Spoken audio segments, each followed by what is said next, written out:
Super Squad manda vir. E eles vão mandar vir, eu não sei o que é que vão mandar vir, mas o Jorge Afonso e o André Ferreira trazem alguma coisita na manga. Bom dia, rapazes. Bom dia, Maria João. E o que trazeis hoje, juventude? Muito bem, vamos então começar. Bom dia, ouvintes do Liberdade de Expressão.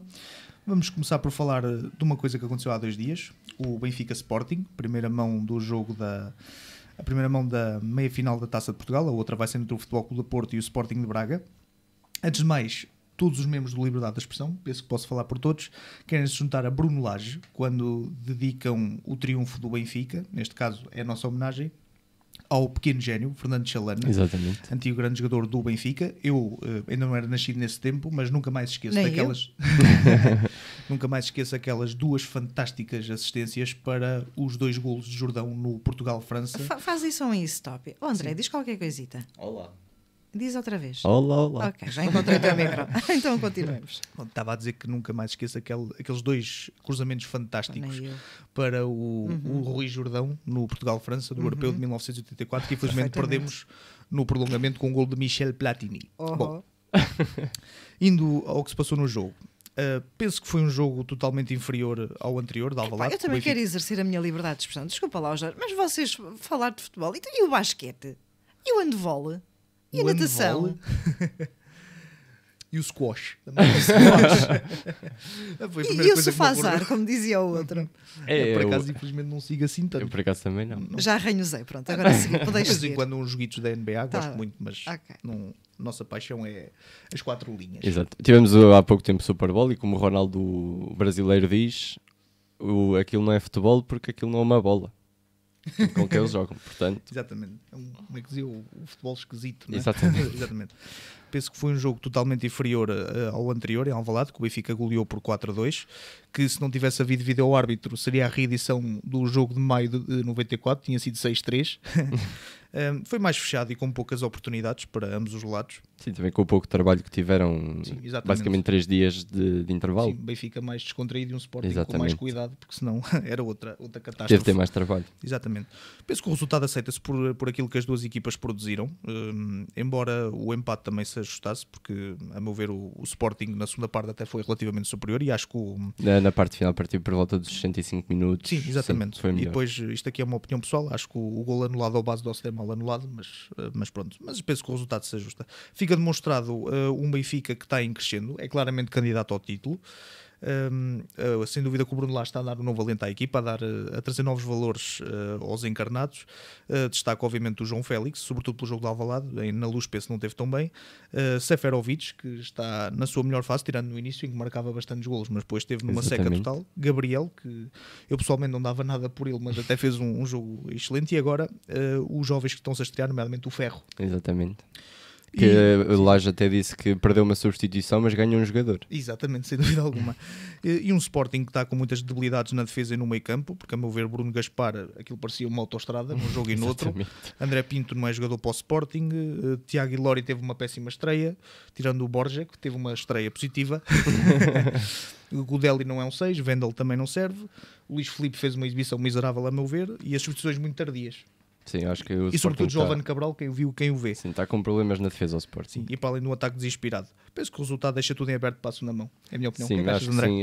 Acho que o Sporting até lá tem tudo para melhorar. Obviamente já ouvimos adeptos do Sporting a dizer que Kaiser não é treinador para o Sporting, é um treinador de segunda.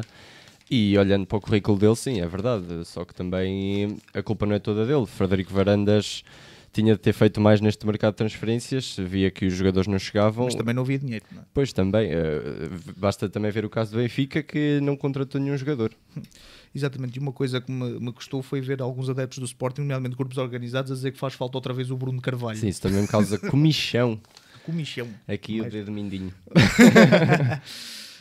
E mais, rapaziada, eu pensava que vocês vinham falar da greve estudantil pelas alterações climáticas, ou do rapaz que vai processar os pais porque trouxeram-no ao mundo sem pedir e a mãe já lhe disse vou destruir-te em tribunal. Epa. E outras coisas que tais, e vocês vêm falar de futebol. Mas isso é uma notícia. Por acaso eu vi essas 2 notícias ontem da greve estudantil e do rapaz que quer processar os Ou pais do que não podiam. mindfulness agora nas escolas do Reino Unido.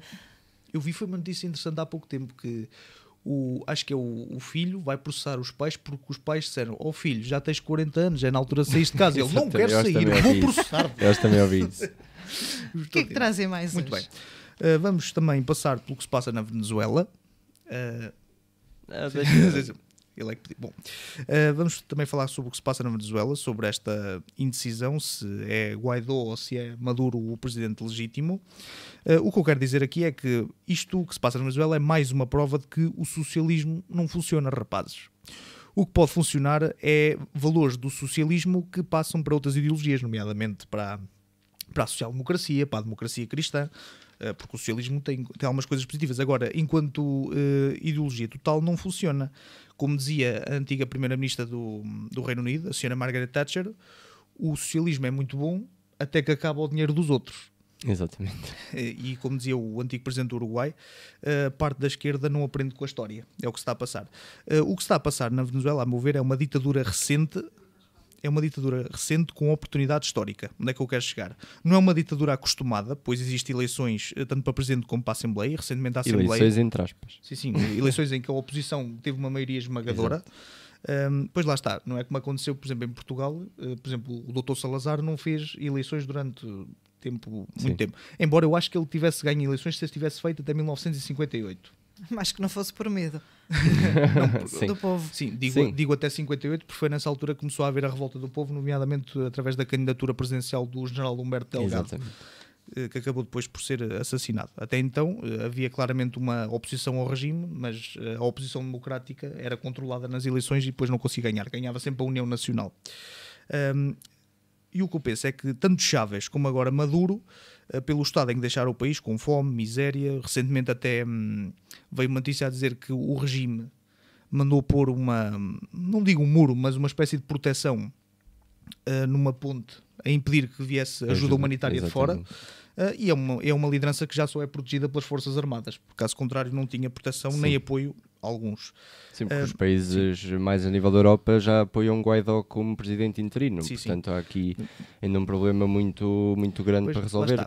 Aqui eu não consigo reconhecer legitimidade total a nenhum deles, porque um claramente ganhou eleições e o outro não. Exato. Mas não são eleições limpas e depois o estado em que deixou o país não deixa propriamente a vista de uma democracia. Acho engraçado o Ministro dos Negócios Estrangeiros português refere-se ao presidente Guaidó como presidente interino, mas refere-se a Maduro como presidente da Venezuela, portanto acho aqui engraçado. É tipo, Bruno de Carvalho é o presidente, mas havia uma comissão de gestão que não tinha sido eleita, mas era considerada democrática. Pronto, mas ficou demonstrado as suas intenções e os resultados do seu plano para a Venezuela, ou seja, aquilo não tem futuro. Maduro não tem ponta para onde se lhe pegue. E aqui culpo, obviamente, os dois. Quer Chávez, quer depois Maduro, mais Maduro até, e é inaceitável a Venezuela estar como está, visto que em 1990 era o país mais rico da América Latina.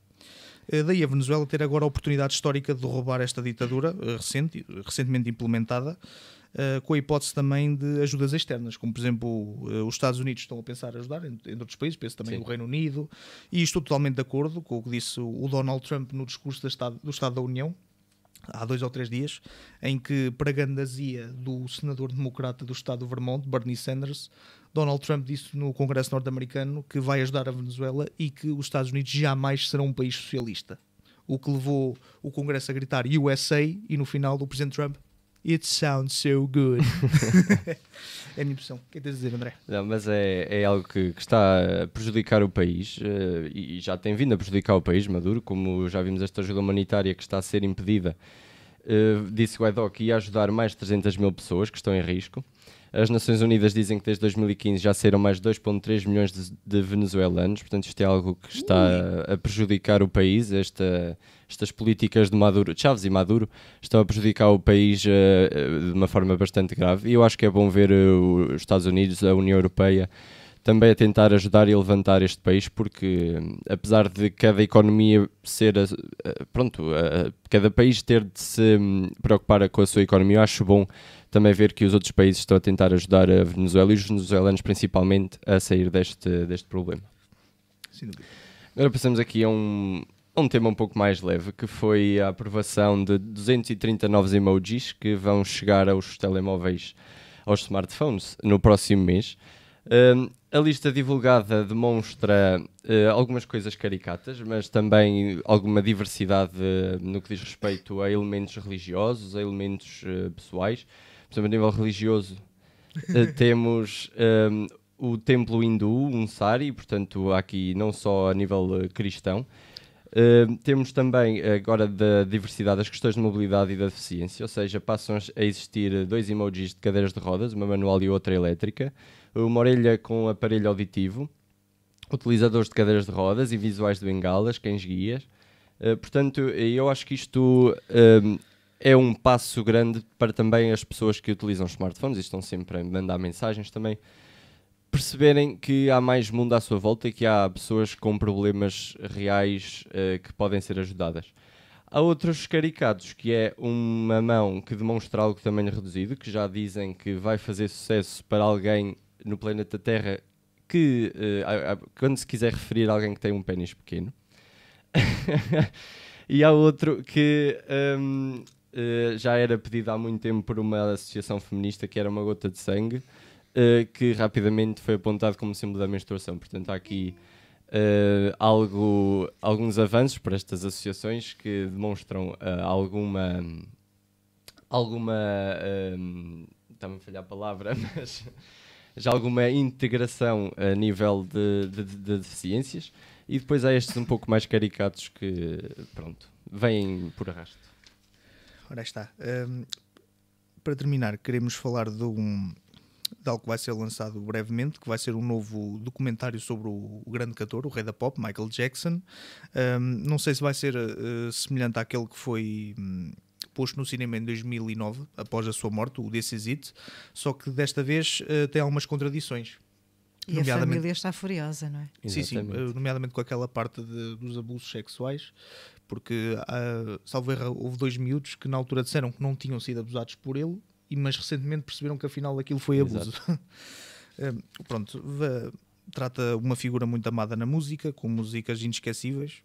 Eu pessoalmente adoro Billie Jean, o Thriller, o grande Thriller, e a minha preferida, que é o Beat It, para além do Bad, e um artista com mais discos vendidos. No mundo inteiro estamos a falar de 1.500.000 discos vendidos. Penso que só pouca coisa. Penso que só os Beatles e o Elvis Presley estão ela por ela. Tem muitas contradições, muitas teorias da conspiração. Por exemplo, na parte da morte dele há quem fale em culpa do médico, também já houve quem falasse em suicídio, houve quem já falasse em que ele foi assassinado porque nessa noite desapareceu joias e dinheiro da casa dele. Isso já são teorias que já vêm desde o dia da morte dele. Sim. Exatamente. Pronto, é algo que também aguardo com algum interesse ver. E só para terminar, aquilo que se anda a passar recentemente, que é a violência doméstica contra as mulheres. E o que eu tenho a dizer é que, meus senhores, as mulheres são para ser amadas e não agredidas, e quando têm que ser derrotadas, como qualquer ser humano, tem que ser com argumentos e não com violência. É o que eu tenho a dizer. Locais próprios. Exatamente. Porque temos visto há poucos dias para cá muitos assassinatos de homens que matam os filhos e as mulheres ou as mulheres. Portanto, todos os dias agora. Acho uma brutalidade desnecessária. Resolvam os problemas no tribunal, se querem a guarda dos filhos. Eu sei que a justiça é má, mas... Exato, mas né? Sim, exatamente. Há limites. Sim, nada justifica de facto a violência. E saibam ontem então da reunião entre o Governo, o Ministério Público, a equipa de análise de homicídio em violência doméstica e a Comissão para a Cidadania e Igualdade de Género já apresentou algumas medidas. Uma delas é que as vítimas de violência doméstica vão ser protegidas nas 72 horas depois da apresentação de queixa. Estas e outras também para conferir ao longo dos próximos serviços informativos. É uma vergonha, não é? Sim, completamente. Então, e do Sou Doutor Juiz? Vocês não falam? É melhor não? Do Doutor Juiz... Sabe, vamos passar à frente. Se é aquilo que eu estou a pensar. É aquilo que estás a pensar, é claro que tinha de ser. Não, eu só espero que os Doutor Juízes façam um bom servicinho. Eu, por acaso, até quero aqui relatar um caso que eu tinha na minha família. Um senhor que era um primo meu, afastado, que era juiz desembargador, e ele fazia uma coisa extraordinária. Ele chamava à parte os 2 arguidos, ou os arguidos todos, e dizia assim: meus caros, tenham calma, ninguém está aqui para fazer mal a ninguém. Digam tudo o que têm a dizer e depois haverá um verdito. Tudo calmo e tudo se fará fará justiça no final. Exatamente. Pronto, ele dava sempre esse exemplo. Grande. Até porque hoje em dia já se vê com muita normalidade todo o apoio psicológico, não é? A terapia, psicoterapia, psicanálise, enfim, para gerir a raiva, porque raiva todos sentimos, não é? Desgostos, ansiedade, fúria, é só aprender a controlar. Sim, porque ele falava em colegas dele, juízes embargadores, que faziam muita pressão sobre os arguidos e não os respeitava. Neste caso ele fazia totalmente a diferença. Davam-nos logo culpados e depois havia aquela pressão. Sim. E deixo um abraço a ele, ao grande Tonito, que era um juiz com muita categoria. Então, e digam-nos lá, vocês nunca levantaram a mão a uma mulher, pois não? Não. E quando elas vos levam ao limite, o que é que vocês fazem? Com argumentos ou então silêncio. Sim. E o forever virar costas, não é? Quando andávamos na escola primária não se tinha muito não se tinha muita a noção da diferença. Ou seja, batia-se achávamos que era na brincadeira. Sim, havia vezes em que a gente se passava. Eu por acaso fiz isso uma vez, mas obviamente é uma coisa que não me orgulho minimamente. E depois também já todos, não era a pessoa que sou hoje, não é? Todos os rapazes já levantaram a mão a alguma rapariga, mas em termos de escola, quando éramos mais pequenos e não tínhamos a perfeita noção do que é mas aí uma mulher. Não se vê o género, não é? Enfim, é traquinice de criança. Exato. El Feixo, foi um gosto ter-vos connosco. Em relação ao contrário, já dei para esse peditório. Também não é bom. Já vamos atender, senhor ouvinte, só um segundo. Alguém quer dizer alguma coisa? Já lá iremos? Está tudo dito, da nossa parte. E vamos fechar então com Michael Jackson, porque falta também referir que Michael foi sempre um dos grandes defensores e dedicou muita parte da sua vida, da sua carreira, da sua música, a alertar para os problemas que precisam de ser solucionados, e isso ninguém lhe tira. Verdade, é verdade, completamente. Então ficamos com uma das suas faixas mais bonitas. Eu pessoalmente gosto de todas, mas ficamos com esta canção da Terra. Até para a semana. Até para a semana, Maria João.